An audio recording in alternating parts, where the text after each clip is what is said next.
ഇന്ന് കൊച്ചുകുട്ടികൾ മുതൽ മുതിർന്നവർ വരെ ഏറ്റവും കൂടുതൽ പ്രയോഗിക്കുന്ന ഒരു വാക്ക് എനിക്ക് ബോറടിക്കുന്നു എന്നാണ്.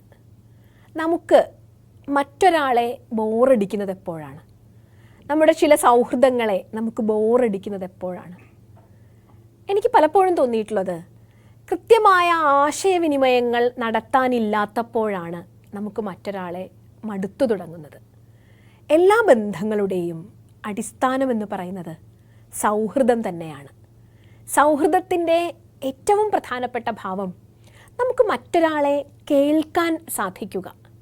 അയാളുടെ കുട്ടിക്കാലത്തെ കൗതുകങ്ങളും അയാളുടെ പ്രൗഢപ്രായത്തിലെ അനുഭൂതികളുമൊക്കെ കൗതുകത്തോടുകൂടി കേൾക്കാനും ശ്രവിക്കാനും നമുക്ക് സാധിക്കുമ്പോഴാണ് നാം മറ്റൊരാളെ നമ്മളോട് ചേർത്ത് പിടിക്കുന്നത്. അങ്ങനെ ഒരു സൗഹൃദം നിങ്ങൾക്കുണ്ടെങ്കിൽ അത് ജീവിതത്തിൽ ഏറ്റവും വലിയ ഭാഗ്യമായി കണ്ട് നമുക്ക് ചേർത്തു പിടിക്കാൻ സാധിക്കണം. മനുഷ്യൻ്റെ ഏറ്റവും വലിയ ഗുണമാണ്, കഴിവാണ് നന്നായി മറ്റുള്ളവരെ കേൾക്കാനും മറ്റുള്ളവരുടെ ഹൃദയത്തിന് ഉദ്വേഗമുണ്ടാക്കാത്ത രീതിയിൽ സംസാരിക്കാനും സാധിക്കുക, കമ്മ്യൂണിക്കേറ്റ് ചെയ്യാൻ സാധിക്കുക എന്നത് മനുഷ്യൻ്റെ ഏറ്റവും വലിയ ഗുണമാണ്.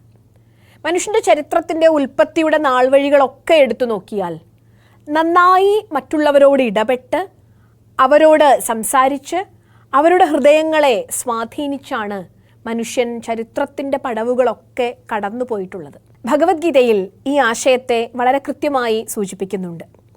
അനുദ്വേഗകരം വാക്യം സത്യം പ്രിയഹിതം ച യത് സ്വാധ്യായ അഭ്യസനം ചെയ്വ വാങ്മയം തപ ഉച്യത്തെ. ഇവിടെ ഗീതാകാരൻ ഉപയോഗിച്ചിരിക്കുന്ന വാക്ക് വാങ്മയം തപസ് എന്നതാണ്. ഒരാൾ പല രീതിയിൽ തപസ്സു ചെയ്യുന്നുണ്ട്. ഒരു ആധുനിക കാലത്ത് പറഞ്ഞാൽ ഒരു ശാസ്ത്രജ്ഞൻ തൻ്റെ ഗവേഷണശാലയിലിരുന്ന് ലോകത്തിന് ഉപകാരമുണ്ടാകണേ എന്ന ഭാവനയോടുകൂടി അയാളുടെ ഗവേഷണ പരീക്ഷണങ്ങൾ മുന്നോട്ട് കൊണ്ടുപോകുന്നത് ഒരു തപസ്സാണ്. ഒരു കവി തൻ്റെ കവിതയെ, തൻ്റെ രചനയെ രൂപപ്പെടുത്തിയെടുക്കുന്നത്, ഒരു ചിത്രകാരൻ തൻ്റെ രചനയെ രൂപപ്പെടുത്തിയെടുക്കുന്നത് തപസ്സാണ്. ഏതൊരു വ്യക്തി ഹൃദയലാവണ്യത്തോടുകൂടി ഹൃദയവിശുദ്ധിയോടുകൂടി ചെയ്യുന്നതെന്തും തപസ്സാണ്. ഋഷിമാരൊക്കെ നാം പുരാണകാലം മുതലേ കേൾക്കുന്നുണ്ട് ലോകനന്മയ്ക്ക് വേണ്ടി തപസ്സു ചെയ്ത ഋഷിമാർ എന്ന്. അപ്പം തപസ്സിന് വലിയ സാധ്യതയാണ് നമ്മുടെ ചിന്തകളിലുള്ളത്. ഇവിടെ ഭഗവത്ഗീതാകാരൻ പറയുന്നു വാങ്മയമായ തപസ്. നിങ്ങൾക്ക് വാക്കിലൂടെ തപസ്സനുഷ്ഠിക്കാം. വാക്കിലൂടെ തപസ്സനുഷ്ഠിക്കുക അത് വളരെ കൗതുകം നിറഞ്ഞ ഒരു വസ്തുതയാണ്. എങ്ങനെയാണ് നമ്മുടെ വാക്ക് തപസ്സായി മാറുന്നത്? ഓരോ വാക്കിലും നാം കൊടുക്കുന്ന ഭാവമുണ്ട്, ഓരോ വാക്കിലും നാം കൊടുക്കുന്ന ഹൃദയമുണ്ട്, ഓരോ വാക്കിലും നാം കൊടുക്കുന്ന മൂല്യമുണ്ട്. ഇതാണ് വാക്കിനെ തപസ്സാക്കി മാറ്റുന്നത്. നാം അറിയാതെ എത്രയെത്രയോ വാക്കുകൾ ഉച്ചരിക്കുന്നു, പലതും പറഞ്ഞ് പകൽ കളയുന്നു. എത്രയോ സമയം നമ്മൾ വെറുതെ വർത്തമാനം പറഞ്ഞ് സമയം കളയുന്നു. പക്ഷേ നാം ഒരു വാക്കുപയോഗിക്കാനായി വലിയ പ്രാണശക്തി വിനിയോഗിക്കുന്നുണ്ട്, വലിയ ഊർജം വിനിയോഗിക്കുന്നുണ്ട് നമ്മൾ. ഈ പ്രാണശക്തിയെ വളരെ സാധനാധന്യമായ ഒരു പ്രക്രിയയാക്കി മാറ്റാൻ നമുക്ക് സാധിക്കും. നമ്മുടെ വാക്കിനെ എങ്ങനെയാണ് തപസ്സാക്കുന്നത്? ഭഗവാൻ പറയുന്നു അനുദ്വേഗകരം വാക്യം. നിങ്ങളുടെ വാക്കിൽ ആദ്യം ശ്രദ്ധിക്കൂ, അത് മറ്റുള്ളവർക്ക് ഉദ്വേഗമുണ്ടാക്കാത്ത വാക്കായിരിക്കണം.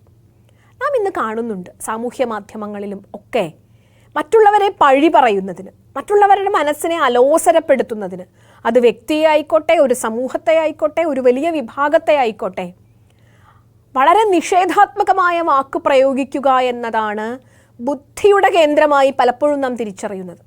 നാം ബുദ്ധിജീവികളെന്ന് പറയുന്നവർ, സമൂഹത്തെ നയിക്കുന്നവർ എന്ന് പറയുന്നവർ, സമൂഹത്തിന് മാർഗനിർദ്ദേശം കൊടുക്കുന്നവർ എന്ന് പറയുന്നവർ, നാം ആദരവോടെ എഴുത്തുകാരെന്ന് പറയുന്നവർ ഒക്കെ പലപ്പോഴും തങ്ങളുടെ വാക്ക് പ്രയോഗങ്ങളിൽ വളരെ അധമമായ ഭാവത്തോടുകൂടി സാമൂഹ്യ മാധ്യമങ്ങളിലൊക്കെ പ്രതികരിക്കുന്നത് നമ്മൾ കണ്ടിട്ടുണ്ട്. വാക്ക് വലിയ ശക്തിയാണ്. വാക്ക് ഒരു പുരുഷസ്യ വാഗ്രസ എന്ന് ഒരു ഉപനിഷദുക്തിയുണ്ട്. ഒരു വ്യക്തിയുടെ, പുരുഷൻ എന്നതിന് മെയിൽ ഫീമെയിൽ എന്ന അർത്ഥം എടുക്കണ്ട, പുരുഷന് വ്യക്തി എന്നർത്ഥമാണ് നമ്മുടെ ശാസ്ത്രങ്ങൾ കണക്കാക്കുന്നത്. ഒരു വ്യക്തിയുടെ സാരമായത്, അയാളുടെ രസം, അയാളുടെ സാരം എന്ന് പറയുന്നത് അയാളുടെ വാക്കാണ്. അതുകൊണ്ട് തന്നെ വാക്ക് പ്രയോഗിക്കുന്നത് ഏറ്റവും സൂക്ഷ്മതയോടെ, ഏറ്റവും ഗൗരവത്തോടു കൂടി വേണം. വെറുതെ പ്രയോഗിച്ചിടാനുള്ളതല്ല വാക്ക്. ഇവിടെ ഗീത പറയുന്നു, അനുദ്വേഗകരം വാക്യം. മറ്റുള്ളവരുടെ മനസ്സിന് ഉദ്വേഗമുണ്ടാക്കാത്ത വാക്കാണ് ഏറ്റവും ശക്തമായ വാക്ക്. അലോസരമുണ്ടാക്കാത്ത, അസ്വസ്ഥതകളുണ്ടാക്കാത്ത, സമൂഹത്തിൽ വിഭാഗീയതകളുണ്ടാക്കാത്ത വാക്ക്. സത്യവും പ്രിയവുമായ വാക്ക്. സത്യമായ വാക്കായിരിക്കണം. അത് മറ്റുള്ളവർക്ക് അസ്വസ്ഥതയുണ്ടാക്കുന്ന വാക്കാവരുത്. ഈ അഭ്യാസമാണ്, ഈ പരിശീലനമാണ് വാസ്തവത്തിൽ വാങ്മയമായ തപസ് എന്നതുകൊണ്ട് സൂചിപ്പിക്കുന്നത്. ആരോടും ദ്വേഷമുണ്ടാകാതെ, ആരോടും വിദ്വേഷമുണ്ടാകാതെ എനിക്ക് വാക്കുപയോഗിക്കാൻ സാധിക്കണേ എന്ന പ്രാർത്ഥനയാണ് വാങ്മയമായ തപസ്സിലെ ഏറ്റവും വലുത്. വളരെ കൗതുകത്തോടുകൂടി നാം മലയാളത്തിൽ ചാക്യാന്മാർ പ്രബന്ധങ്ങൾ പറഞ്ഞു കേട്ടിട്ടുണ്ട്. ഈ ചാക്യാർ പ്രബന്ധങ്ങളിൽ ഉപയോഗിക്കുന്ന ഒരു ലക്ഷണമുണ്ട്. ദൂതൻ്റെ ലക്ഷണം പറയുമ്പോൾ, അംഗദനെ ദൂതനായി അയക്കുന്ന രാമായണം പ്രബന്ധത്തിൽ ദൂതൻ്റെ ലക്ഷണം പറയുമ്പോൾ ചാക്യാർ പറയുന്ന ഒരു വാക്കുണ്ട്. പലതരം ദൂതന്മാരുണ്ട്. ഏറ്റവും ഉത്തമനായ ദൂതനുണ്ട്, മധ്യമനായ ദൂതനുണ്ട്, എത്ര പറഞ്ഞാലും പ്രയോജനപ്പെടാത്ത ദൂതനുണ്ട്. അതിൽ മൂന്നാമത്തെ അധമനായ ദൂതനെ ചാക്യാർ സൂചിപ്പിക്കുന്നത്, അധമന്മാരായ ദൂതന്മാർ പല വിധത്തിലുണ്ട്. അതായത് ഒരിടത്ത് പോയി ഒരു കാര്യം പറയാനുള്ള വാക്സിദ്ധി കുറഞ്ഞവർ പല വിധത്തിലുണ്ട്. അത് കേൾക്കുന്നത് കൗതുകമായിരിക്കും. വാക്സിദ്ധി കുറഞ്ഞവരെ ഇങ്ങനെയാണ് സൂചിപ്പിക്കുന്നത്, പ്രശ്നവാദി ഗുരുർമൗനി കിമേകസ്തംഭമൂലകോ പ്രേഷകോ ബാണ സപ്തൈതേ സച്ചിവാധമാ. അധമന്മാരായ ദൂതന്മാരെങ്ങനെയായിരിക്കണം? നാം ഒരു കാര്യം ഒന്ന് പോയി പറയുമോ എന്ന് ചോദിക്കുമ്പോൾ ഒന്നാമത്തെ പ്രശ്നക്കാരൻ അതിനു മുഴുവനും പ്രശ്നങ്ങൾ പറഞ്ഞുകൊണ്ടിരിക്കും. ഞാനിപ്പോൾ പോയാൽ എങ്ങനെയാ, ഞാൻ പോയാൽ ശരിയാവില്ല, പോയാൽ അയാൾക്ക് ഇഷ്ടമായില്ലെങ്കിലോ. അങ്ങനെ പ്രശ്നങ്ങൾ ഉന്നയിക്കുന്നവരാണ് ഒരു വിഭാഗക്കാർ. രണ്ടാമത്തത് ഗുരു.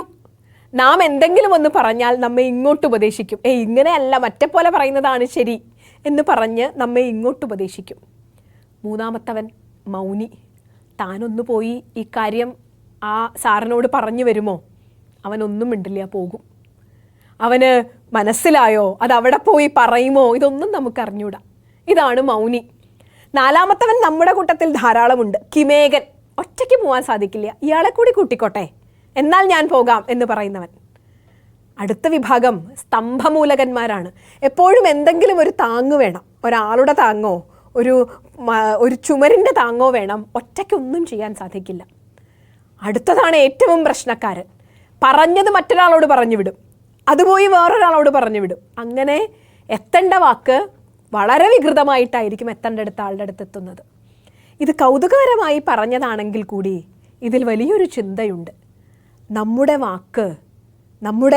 വാക്ക് അതിൻ്റെ ശക്തിയിൽ തന്നെ അത് പ്രയോഗിക്കുന്ന ആളുടെ അടുത്ത് എത്തണമെങ്കിൽ ഒന്നാമത് നാം ഉപയോഗിക്കുന്ന വാക്ക് കൃത്യമാകണം. രണ്ടാമത് നാം അത് പറഞ്ഞു വിടുകയാണെങ്കിൽ, മറ്റൊരാളുടെ അടുത്ത് പറഞ്ഞു വിടുകയാണെങ്കിൽ, അത് ഇത്തരത്തിൽ സൂക്ഷ്മതയോടുകൂടി കൈകാര്യം ചെയ്യുന്ന ഒരാളെ ഏൽപ്പിച്ചാൽ മാത്രമേ വാക്കിൽ നിന്നും അതുപയോഗിക്കുന്നവരിൽ നിന്നും നാം ഉദ്ദേശിച്ച ഫലം ലഭിക്കുകയുള്ളൂ.